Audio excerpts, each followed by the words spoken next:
کہ میڈیا سے علم دین حاصل کرنا درست ہے یا نہیں، اور اگر حاصل کیا جائے تو کیا کسی سے بھی علم دین حاصل کیا جا سکتا ہے؟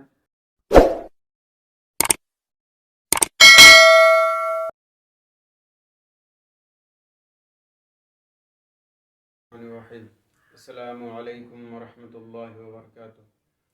آج ہم اور آپ سبھی لوگ جانتے ہیں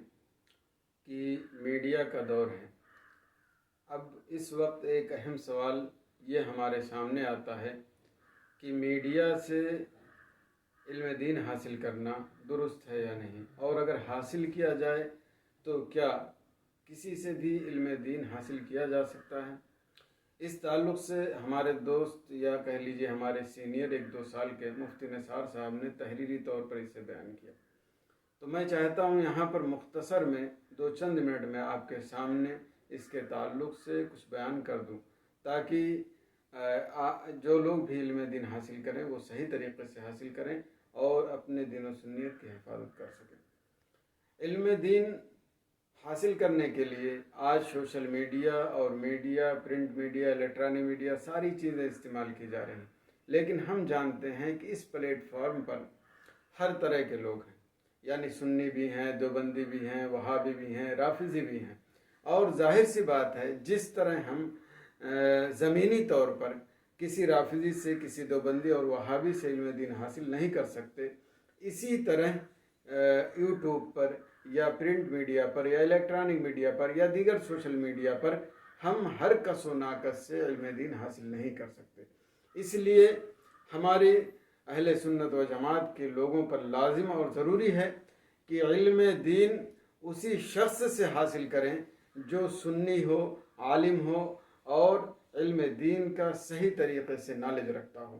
ایسا نہ ہو کہ آپ علم دین سیکھنے کے چکر میں آپ سنیں اور آپ کا دین خراب ہو جائے یا آپ کا ایمان خراب ہو جائے یا مسائل پر غلط طریقے سے عمل کریں،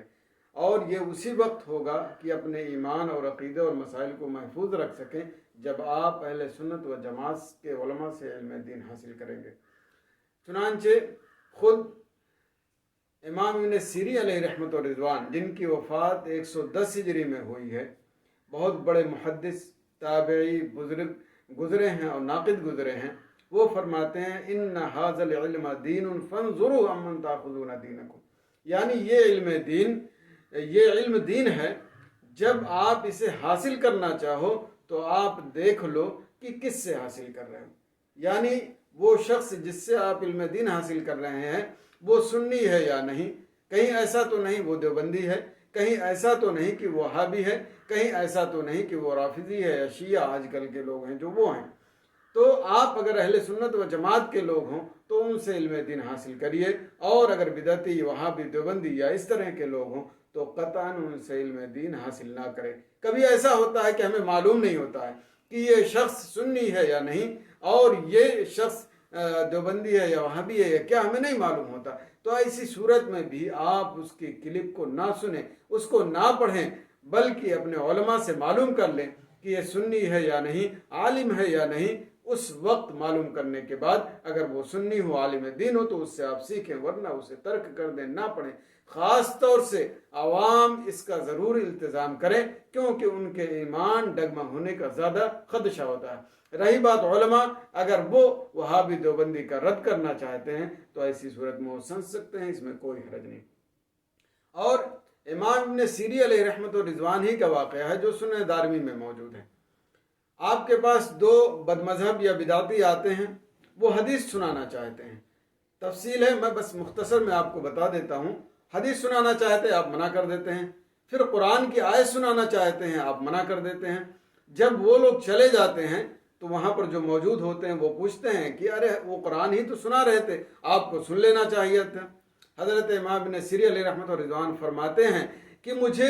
ڈر تھا کہ کہیں قرآن کی آڑ میں یا حدیث کی آڑ میں وہ ایک غلط بات ہمیں سنا دے یا سمجھا دے اور میں اسے ایکسیپٹ کر لوں اور قبول کر لوں، اس لیے میں نے بالکل لیا، اگرچہ وہ بظاہر حدیث سنا رہے تھے یا قرآن سنا رہے تھے، ہم نے انہیں سننے سے منع کر دیا۔ آپ ذرا دیکھیں کہ امام ابن سیرین علیہ رحمۃ و رضوان جو 110 ہجری میں جن کا انتقال ہوا، بہت بڑے عالم، ناقد، محدث، سب کچھ ہیں، اس کے باوجود وہ بدعتی کی بات یا بدمذہب کی بات سننے کے لیے تیار نہیں ہے۔ تو آج 1400 سال بعد اتنی خرافات اور اتنے مذاہب، اتنے بدمذہبیت پھیل چکی ہے پوری دنیا میں، تو آج بدرجہ اولا ہم کو، علماء کو، عوام کو، سب کو بدعتی اور وہابی اور دیوبندی کی باتیں سننے سے پرہیز کرنا چاہیے، خاص طور سے وہ باتیں جو علم دین سے متعلق ہیں، شریعت سے متعلق ہیں، قرآن و حدیث سے متعلق ہیں۔ آج ہم خود ہی دیکھتے ہیں وہابی دیوبندی حدیث کے نام پر، قرآن کے نام پر لوگوں کو بہکانے کی کوشش کرتے ہیں۔ تو ہمیں اور آپ کو چاہیے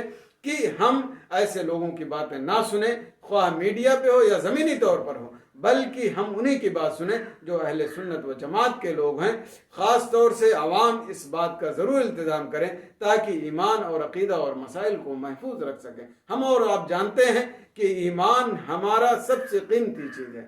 سب سے قیمتی شے ہے۔ تو اگر میڈیا کے چلتے ہمارا ایمان خراب ہو جائے یا ہم فرض واجب کو کچھ اور سمجھنے لگیں تو پھر معاملہ بگڑ جائے گا۔ ہر ایک بات کو اس کے اہل سے سننا چاہیے۔ مثال کے طور پر ڈاکٹر کے پاس ہم علاج کرنے کے لیے جائیں گے، غیر ڈاکٹر کے پاس نہیں جائیں گے۔ اسی طرح اگر ہم علم دین کے بارے میں سیکھیں گے تو اس کا اسپیشلسٹ جو سنی عالم ہے اس کے پاس جائیں گے، کسی بدعتی کی بات نہیں سنیں گے، کسی وہابی کی نہیں سنیں گے، کسی رافضی کی نہیں سنیں گے، بلکہ جو سنی عالم دین ہے، جانکار ہے، اس کی بات سن کر کے اپنے عقیدے کو حفاظت کریں گے اور اسی کے مطابق ہم مسائل پر عمل کریں گے۔ بس انہی چند باتوں کے ساتھ اپنی بات میں ختم کرتا ہوں۔ اللہ تبارک و تعالی ہمیں پرنٹ میڈیا، الیکٹرانک میڈیا، زمینی طور پر ہر طرح سے صرف اہل سنت و جماعت کی باتوں کو سن کر اس کے مطابق چلنے کی توفیق عطا فرمائے جو قرآن و حدیث کی روشنی میں وہ بیان کرتے ہیں، اور ان کے علاوہ کسی کی بھی بات سننے سے علم دین کے تعلق سے ہم سب کو محفوظ رکھے۔ آمین ثم آمین۔